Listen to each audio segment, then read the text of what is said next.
Sending messages. I don't know my husband's phone's password. Husbands and wives will never know each other. Remember, they'll never give it to each other. I know lots of wives who. Yeah. Okay, shall we begin? Yes. Morning everyone. Second day of the writer's soiree, and the most appropriate way to begin is to talk about emotional well-being 101. And no better person. I've known Pragati for about 3 or 4 years now. And she's been working on a couple of books, and we've been doing to and fro on that. And she has a lot to give. And it's very rare to find people who have a lot to give. And she's always very forthcoming. And in conversation is Ruchika, editor of Hello. I don't think we could have kick-started a Sunday morning better than having both of you join us for the writer's soiree at this absolutely beautiful venue. I can't get enough of the writer's bar. So over to Ruchika and to Pragati. Thank you, Meeta. I think your kind words are the best start for the morning and to kind of pep us up for the session. Thank you. And hi, good morning, rather good afternoon, everyone. It's an absolute pleasure and delight being here in this exotic setting, serene, calm, totally probably sprouting up your creative juices as much as it can. And I think I'm going to come back here and write a book, and this is going to be the place if I'm ever going to sit down and write, this is it for me. And I'm delighted to be talking to Pragati. Hi, Pragati. Hi, Ruchika. Mental well-being, wellness, all of these words probably have taken a far deeper meaning in the last 2 years, and I think did we need a pandemic to make us realize that? Unfortunately, yes, Ruchika. Because, before that people felt that what you can't see doesn't really matter. So when it's your body or the clothes you wear or where you are seen, what matters. But what's happening inside your head, you can camouflage it.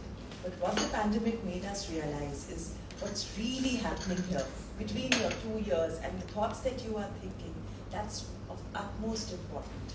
So unfortunately, when people were cooped up in their homes, and usually we have those escape routes. You go out to the club, you go for a full day of work, you fraternize with everybody, or you do something to distract yourself from the issues which are burning between your mental thoughts, or maybe your neurals, or however you go it. But the pandemic made everyone realize that, look, it's not the situation, but what you think about the situation that's truly, truly important. So mental health is not something which you need to address when there is a crisis, when you've broken up with a boyfriend, or going through a relationship challenge, or a financial issue, or a health concern. But actually it's something that you need to do on a daily basis. There you go, daily basis. I think that is the catchword which all of us don't know about, and all of us have never realized. In fact, I think, Pragati, all along, mental health was only, in a layman's language, associated to depression. You would say that you're not in the best of mental health because you're depressed. There was nothing beyond it. Of course, relationship problems were always there. There were people who were messed up in the head, but it was never associated to mental health. Today, mental health has taken far larger proportions. It's about relationships. It's about your conflict within yourself. It's about issues that you've been fighting over the years with yourself. It's about confidence. It really covers a far larger gamut. What is your take on that? You've touched on a very pertinent point, It's about what's really going on inside your head and your relationship with yourself. A lot of times we feel that it's because of someone else we are struggling. Somebody is emotionally unavailable. I'm not going into the gamut of abuse or something which is really, really wrong, or addictions, But a lot of times our relationship with ourselves is so difficult. It's complicated, and we don't love ourselves enough. There's always that conflict between the real me and the ideal me. The real me has some pluses, lots of minuses, but is so lovable and nice.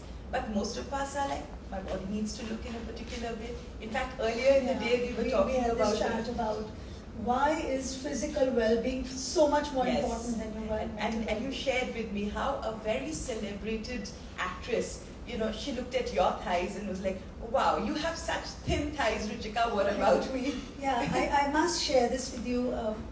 Over dinner once, this is a few years ago, I was having dinner. I wouldn't name the celebrity, but one of the most beautiful actresses in Bollywood, and everybody would always want to look like her, including me. And we were having dinner, and she said, "Oh my God, Ruchika, you have such lovely legs. I wish I had your legs." And I'm like, "Oh my God, all my lives and the millions and trillions and billions out there who want to look like you, and even you want something else, So it's never enough for anybody." And that's when the conversation between Pragati and me started last night. That probably we are so self-obsessed by looking good that everything else is secondary. Our own happiness, our own mental well-being, that is when it is. And in the process of chasing looks or trying to be perfect, first in the body, not in the mind, that is how we all are these days. That is probably the universe around us, and especially in the world we live in. It's all about body first, mind later. That you forget what happiness for your own self is. And I think we also were getting carried away in a world pre-COVID. Of course, COVID has changed a lot for me personally, but pre-COVID, this was well-being, mental well-being, happiness. Your own happiness was never a priority. We were getting sucked in by this physical universe around you, that there's nothing beyond looking good.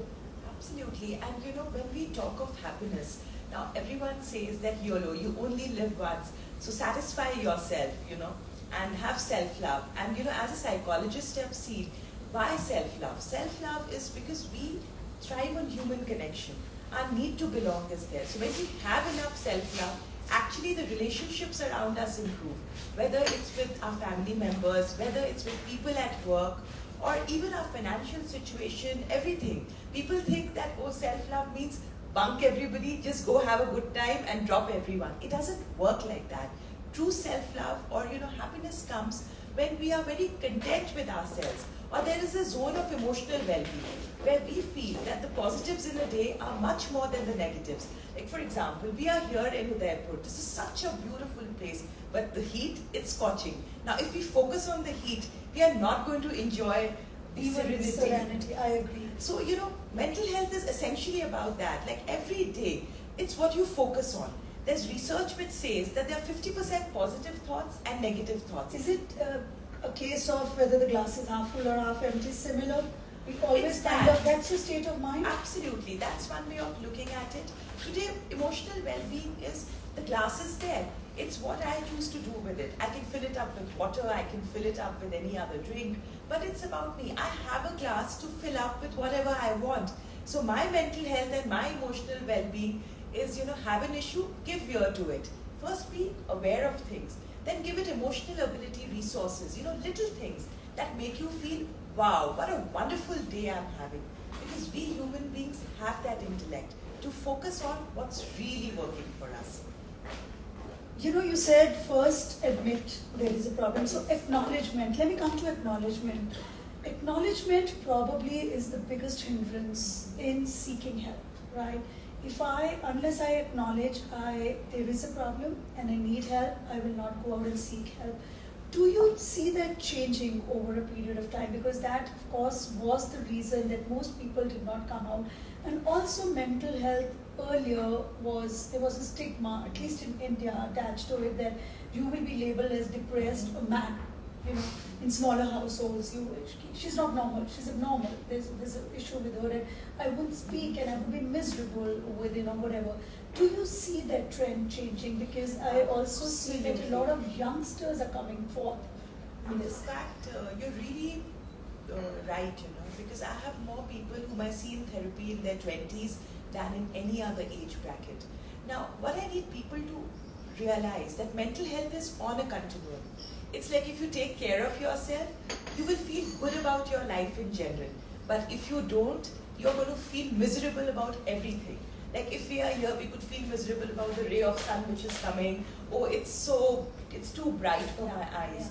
And what's happened is in the last 2-3 years, people have become very open to seek therapy. But one challenge that is really coming is people think that therapists have a magic wand. We'll go whoosh, and today you're feeling depressed and sorted. But I think people, the whole point, like we were discussing earlier, why books on mental health? It's like a daily practice of taking care of yourself. And let's face it, you are the smartest one when it comes to your problems.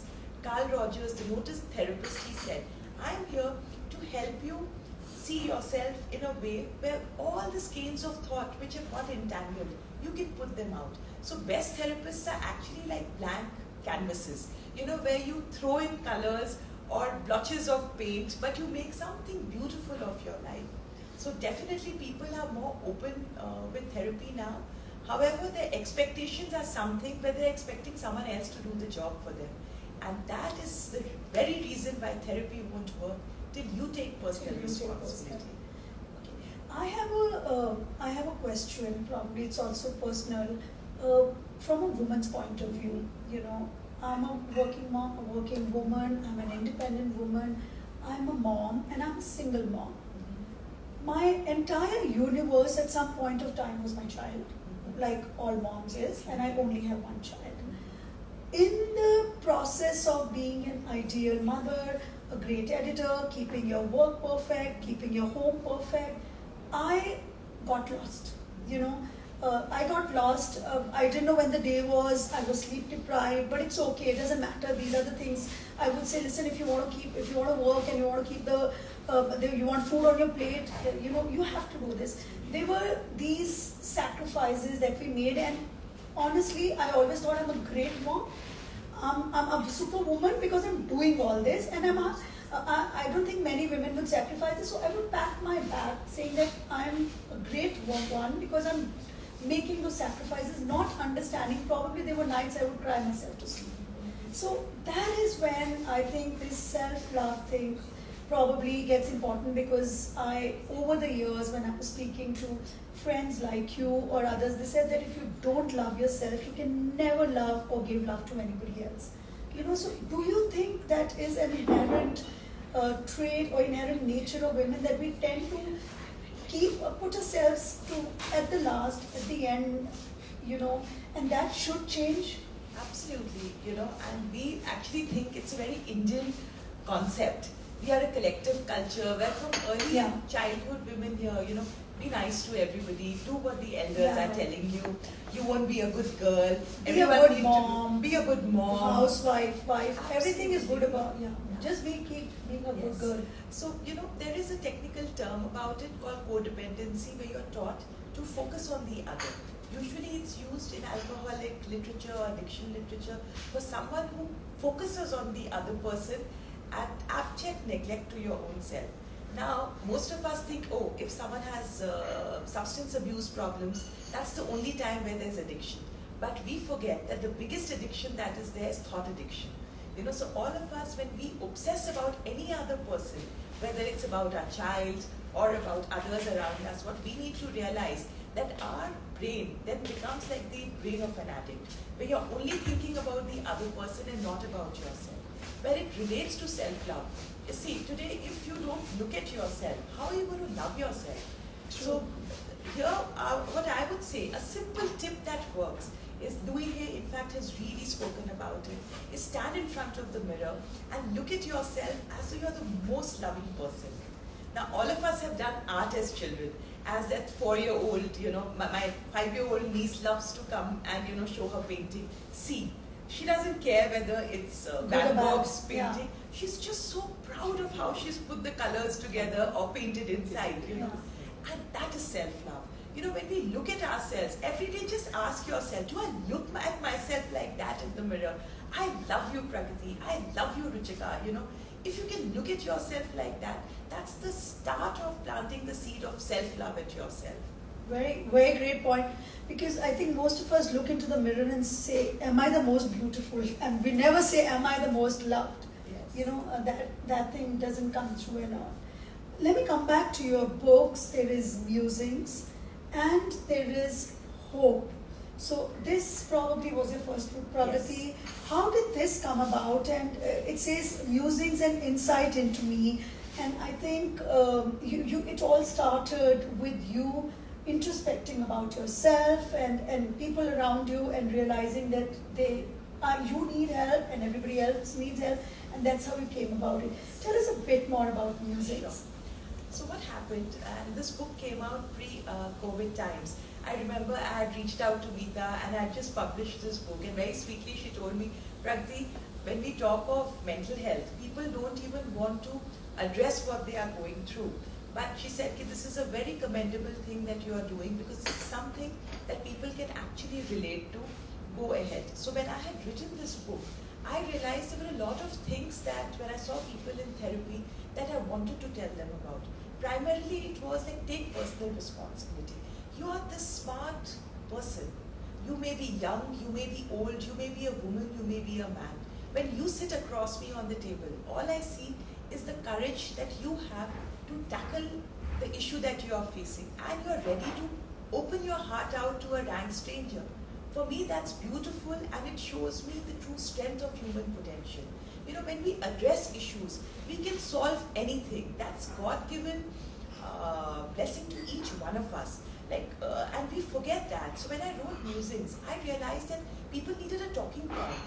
You know, we have these training workshops, we have these leadership programs from elite institutions around the world. Absolutely. And I have done a lot of professional training programs at the best in the world. And what I realized is when I spoke about my book, personal responsibility is the key. There are people in HR who don't have a background in psychology, and we can't expect them to have. However, if they had a book which they could hand over to their people, which made you take a pause, that look, this is not working. Would I like to at least think about it? You know, a lot of times with any problem, there are three ways you solve it. One is you solve it yourself. How do you do that? Sit with yourself for 10 minutes, like you and I are talking. Just sit and let yourself talk. Listen to all the thoughts in your head. Perhaps you'll be like, and then write it down. You know, these 10 options are coming. Some of them, what happens is we start editing our thoughts in our head only. This is a very stupid way to think. This is not going to work. So what do? We do editing. What we need to do is brainstorm. Write down all 10 options you've come. So when you look at it, automatically one will speak to you. Okay, this is feasible. And what happens is, without going into the technical jargon of brain circuitry, moment we write down, this executive of our mind, the problem solving area gets activated. Okay, 10 things, let me prioritize. This would work. Then you realize that, okay, none of the 10 are working. That's when you seek help from a professional therapist, a mental health practitioner. I urge people to look for proper credentials. When I wrote Musings, I realized that in India, we don't have any norms. You know, anyone can call themselves a therapist or a life coach or a leadership That's coach. where perhaps come in. Yes. And then people lose faith in therapy. Because I've had practitioners who tell me, oh, you can't cure that person of depression. Send them to me. I'll teach them meditation and cure them in 10 days. I said, okay, thank you very much. My responsibility as a therapist is to make people realize, look, like if you have diabetes, I can't cure it for you, but I can teach you how to manage it with a lifestyle, with a healthy lifestyle, which is conducive to leading a good life. And that's what happens, whether you have a diagnosis of a disease or whether you're just generally uncomfortable about life and you don't know why that irritation is coming in. Why are you feeling so unhappy when everything seems to be going for you? Film stars have spoken about it. People have lost their lives. We know celebrities abroad and in India who have lost their lives due to mental health issues. And we common people also, it's like if we step out, we are going to sweat. So what do? Keep crying, oh my God, I'm dirty. No, you go, you take a shower and you feel fresh. So that is what daily mental health care is. And that's how this book came along. Look, take a pause. Just stop. You are the best person. So when you go for a walk, like I'm based in Calcutta, I've written about the lakes there. When you're walking, just look around, engage with the moment. Mindfulness is a very big word. We are not the Dalai Lama or the Lamas who are formally trained into mindfulness. But yes, while I'm sitting here, I could probably just look, wow, what a beautiful wooden flooring. I love the chandelier. I love the dark polish. I love these books, which are the ones I've read or not there. That's mindfulness for me. And so if we could do these little things, we can start taking care of your mental health. And that's how Musings was born. Super. So you're trying to say that we all have to train our minds. It's all about admiring the finer things in life, finding joy in smaller things, cherishing beautiful moments, smaller moments, and all. Now, And one more point I want to add, Ruchika, it's also about giving back to society. yeah, You know, we because had a conversation on that. Yeah. yes, because till I don't give, I'm always hoarding. I don't have enough. Yeah. Now today, if I read a book, if I go to attend a workshop at Harvard, or I've been a consultant with ISB, I feel so excited. You know, like when I was working on a project on emotional well-being with ISB, I was like, wow, they're trying to devise policies which will impact the entire country. It was on food and emotional well-being, and when I spoke to Sir, I was like, Sir, food, I don't know much about nutrition. He said, you know about people, you'll be fine. So when I was interviewing farmers in Kashmir and seeing actually how organic food could contribute to emotional well-being, I realized there's a sense to give back. And these books which are coming back, if I read just for myself, I may reach nirvana, but chances are I'll just be Pragati who will, in the next argument, you know, I will still lose my cool. But if I read with the purpose that, okay, how can I translate it very simply? So people who love lifestyle, who have the good things in life, or the ones who don't have, can they imbibe it into their lifestyle? Why not? So there's a different excitement about reading and studying and doing courses, because I know it's not just for me, but that concept of seva, which is so ingrained in the Indian culture, it just... it's also very just fulfilling. I mean, giving back absolutely. is also very fulfilling. You know, another conversation about loving yourself and doing things that make you, fulfilled as well. A small example, probably, just like I said, we were also looks obsessed and body obsessed, that physical appearance came before and foremost, before everything else.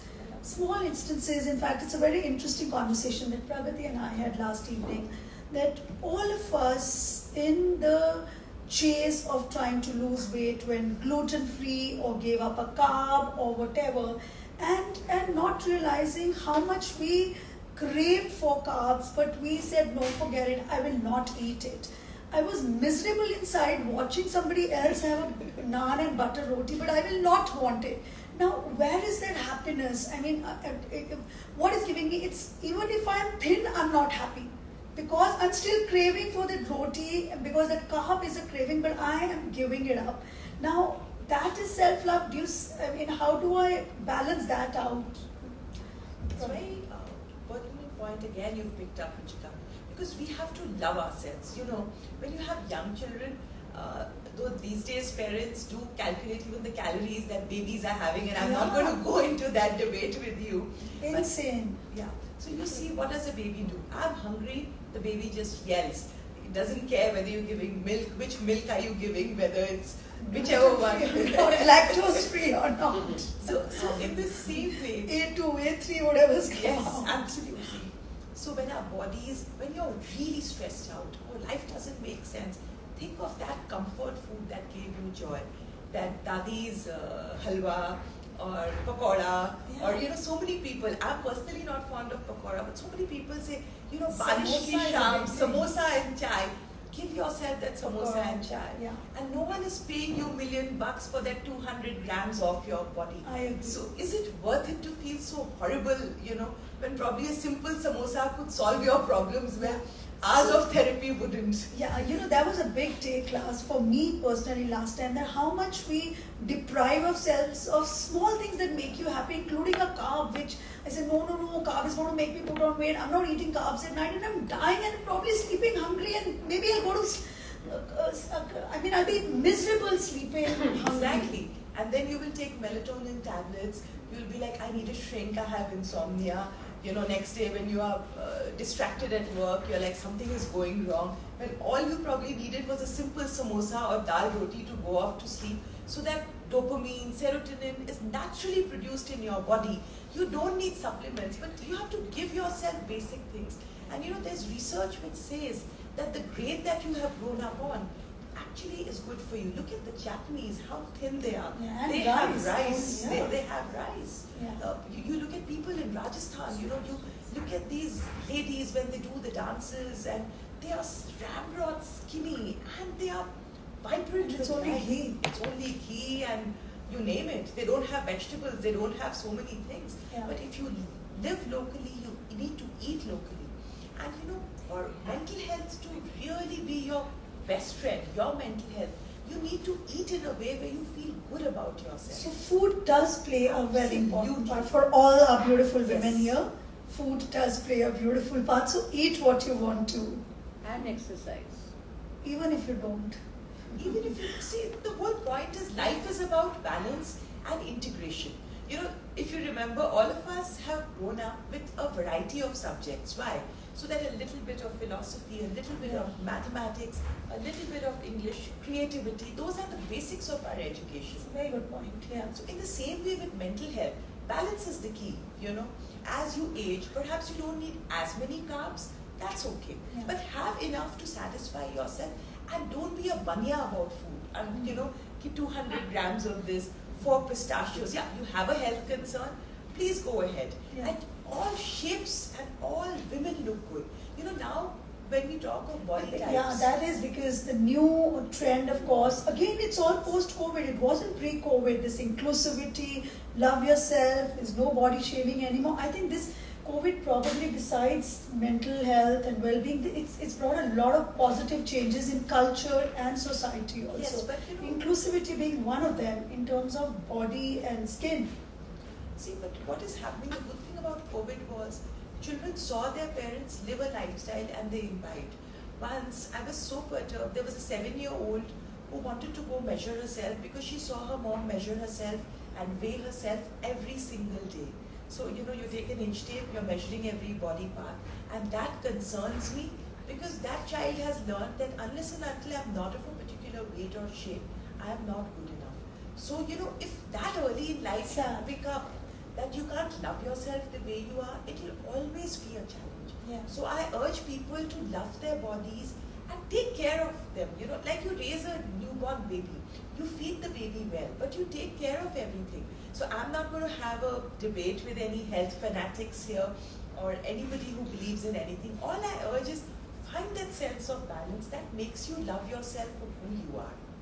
And I think it's really not a question of healthy. We're all educated enough to know it is important to be healthy. So obviously we don't eat to live. We all probably live to eat or whatever you may be. So we're all conscious of health, of course.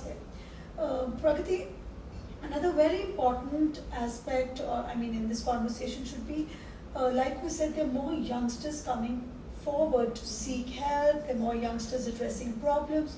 What in the current day and age, what kind of problems do you see that the youngsters are coming with? Is it relationship problems? Is it career problems? Is it home problems? But they are forthcoming to address this problem. So what is the general trend? What is plaguing these youngsters today? Anxiety. And anxiety about anxiety. A lot of them, in fact, the other day I had something, they all think they have ADHD. They all think they have anxiety. I'm like, thank you so much. I never realized I could just do Google and do diagnosis. And there are some, yes, who need help. But here, I think the realization where they think that they need to be perfect. They are in an era where information is available at the drop of the hat. In the digital world, that is kind of also... That's okay. It has its advantages, but sometimes it's also the pressure that they have picked up. There was a poem by D.H. Lawrence. Have you read it? The Rocking Horse.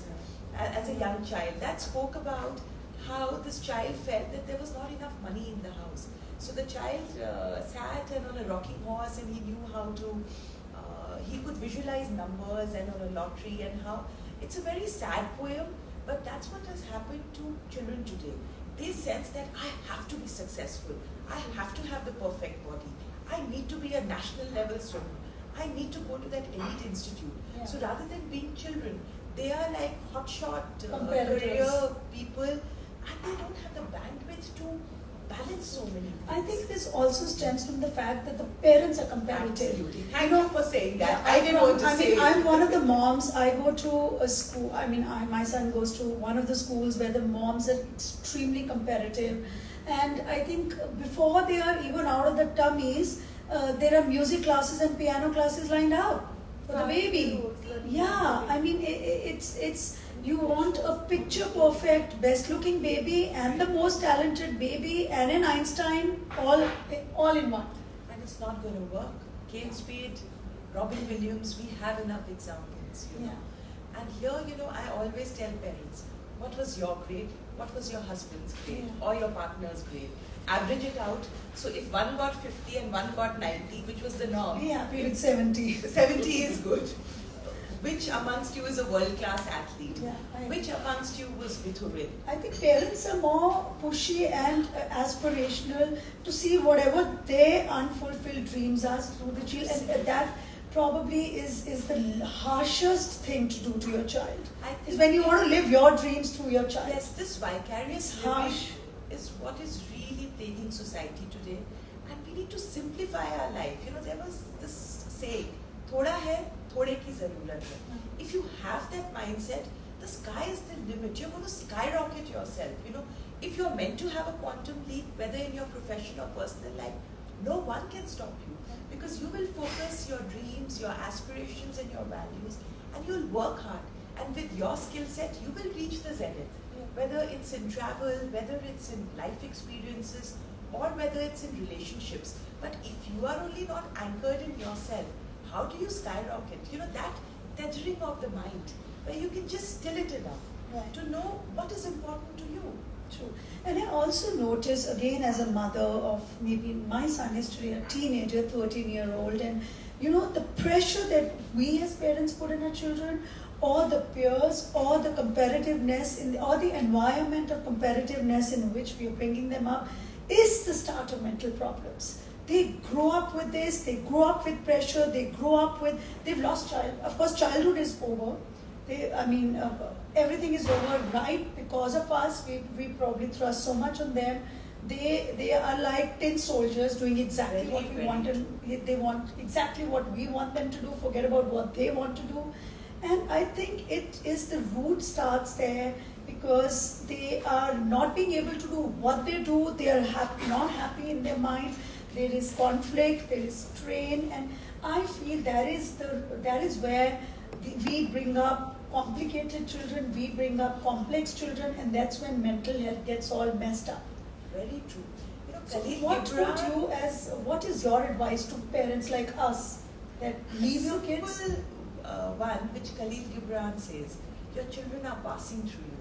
You know, the fact that this child has given you an opportunity to be a mom is good enough.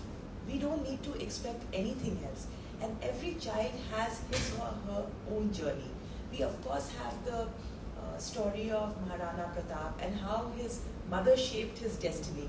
But that probably was true 500 years back. Yes, Pannadai, she was the... Yes, But today, you know, children have more information. Like a lot of knowledge or gyan my mother gave me is redundant in my life. Not because, you know, she didn't mean well. It's just that the times have changed a lot.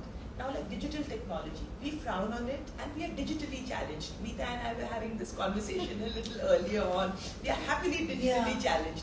But this generation, they are digitally programmed. So they need to figure out their work-life balance. Parents need to just believe, see, if I'm not a murderer, if I'm not a thief, the child which has come out of me will not be one. And if I have managed to do well with my life, with all the challenges that I have had, whether education, relationships, the child will figure out. And all of us have learned to walk by crawling, by falling down, by eating dirt. So let's have that confidence in our children that, hey, they'll figure it out. And if I focus on my life and stand up every time I fall, whether in love, whether with work or with health, my child will learn to do the same. You know, Sadhguruji said a very nice thing about children. He says, when you're bringing up a child, to bring up a happy child, you become the child.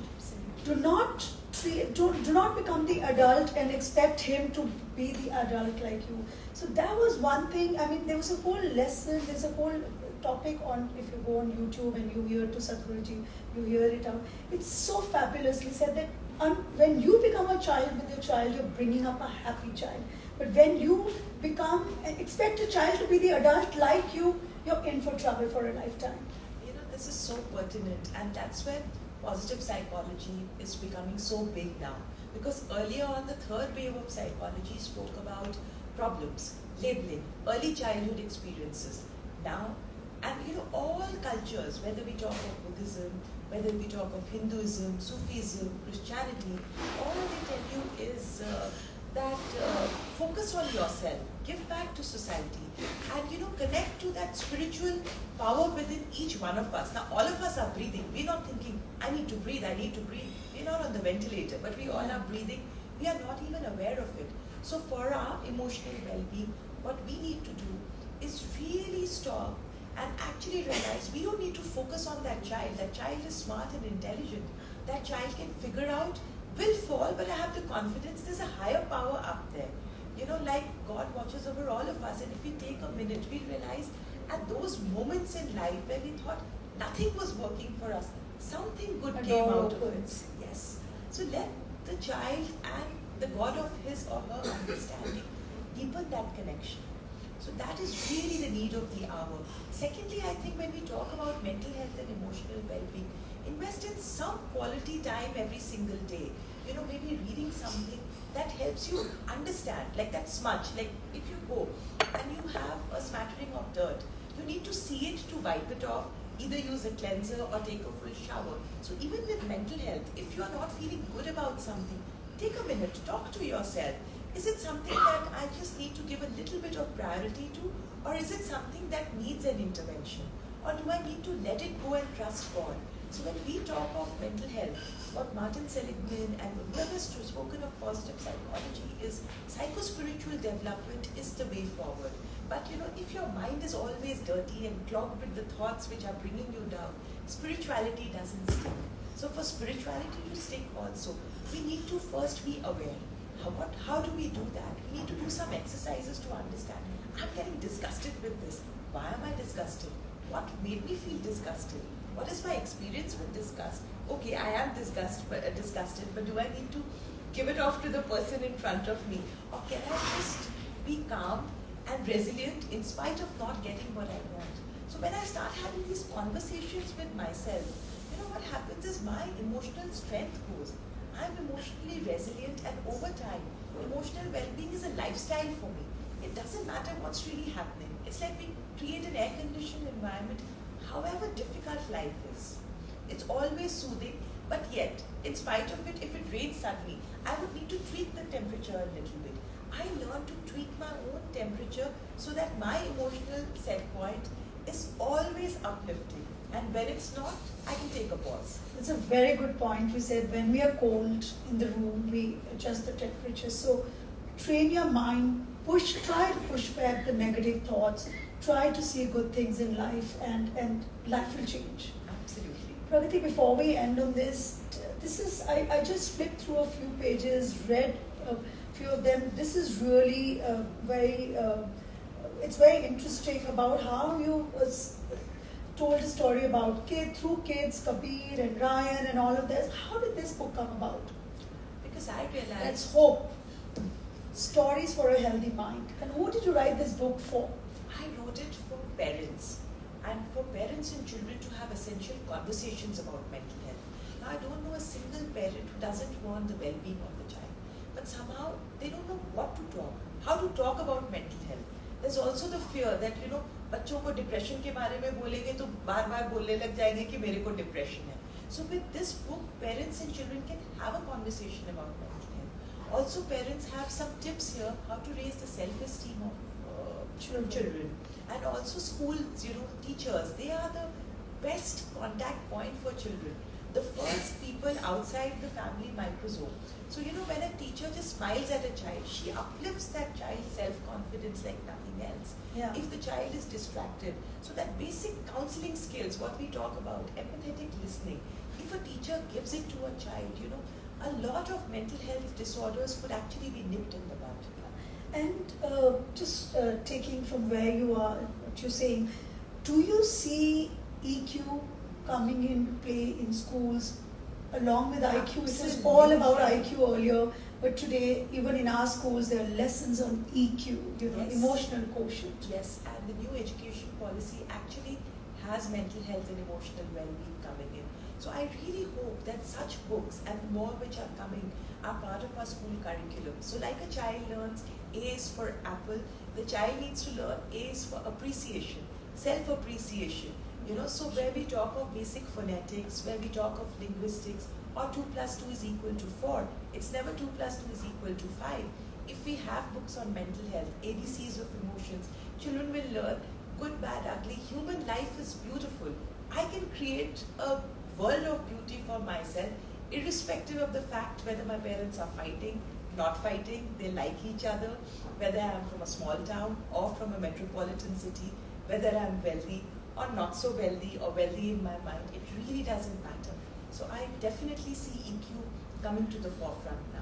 And it's also interesting to note how EQ has started playing an important part in corporate hirings also. Today, every interview, if you go to see the whole trend has changed. You may be the top shot CEO wherever you may be, but you may not make it to the next level in another organization because you have probably flunked that EQ kind of whatever test or whatever that judgment is. See, we have psychometric testings, which I won't go into. Usually when clinical psychologists do, they look at human beings on a continuum. It doesn't matter whether you score high or low.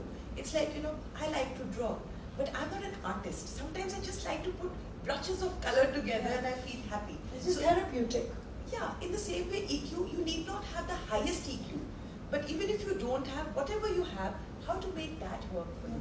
Now I see, whenever I do leadership coaching with CEOs or heads of companies, I realize that a lot of times it's about how they feel about themselves.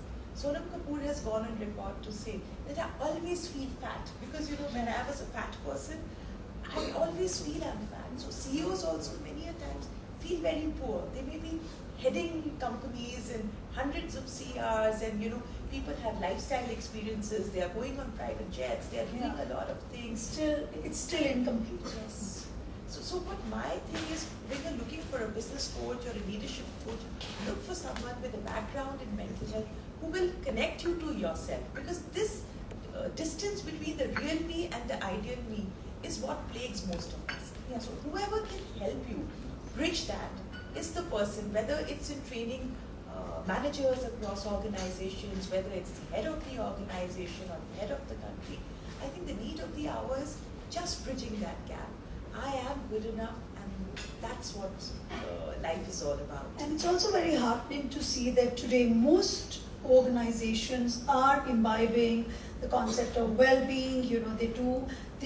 They are trying to bring that work-life balance into as a work culture. So it's really nice that mental health, well-being is kind of taking a priority in our lives. And the best part is that it is being acknowledged, it is being addressed, and it is being pushed into our lives. Thank you, Pragati. That was an absolutely enlightened conversation. I am personally taking back a lot more as a mom, as a working woman, and as personally for my mental well-being. I think we'll open the house to questions. Thank you, Ruchika. It's been a pleasure talking to Do you you. have Thank time just for a couple of questions? Because 12:30 we start. Yeah, I think she just has one. Priya, we were waiting for yours. Yeah. I have a question to you about the tiger moms of Asia. They're very well known to be very pushy and demanding and helicopter mom. The tiger mom Tiger is mom. such that I had a Vietnamese best friend in school, and I remember she told me that when she would come home with A minus, her mom and her dad would say, "That's not good enough. Why didn't you get an A?" So. But at the same time, this is the same community, and this is in San Francisco back then, that was shaped to be really to excel, and they were the highest grade GPA, winners. Excellers. And then they went on to really excel at university, but they are success stories. So, or like Serena Williams' dad, who really pushed her and her sister. King Richard has shown us. Yeah. So, what do you say about that? See, there is a type A personality. With some people, there is a segment where it will work. A lot of times, these tiger moms or people where it works, the home environment is very conducive for success to happen. Like if you see elite athletes, the ones who train for Olympics, the environment is such that where they come from, what is their family background doesn't matter, because all the focus is on training, and nothing else. So lesser issues or day-to-day things that bother the rest of the world does They not don't work. matter. They don't It's matter. like an incubation cell to create that. So if that happens, when XYZ problems, even if their parents have left it, like I've seen parents on the golf circuit also. Yeah. But one parent leaves everything and is going everywhere. It doesn't matter whether their own career has gone for a toss. So either you create an incubation cell like that, where the outside world is insulated. Is that healthy That's a very good question. for the child and for the parent? See, I would not comment on it because I don't have research supporting it. But like the happiness study, which has been going on for 70 years at Harvard, you really have to view them for 70 years to know what is really happening with them. Yeah. Because I see that in those incubation cells, the child has lost his childhood. He's never done a play date. He doesn't know what going and having a muffin is, because it's not healthy for him as a sports person.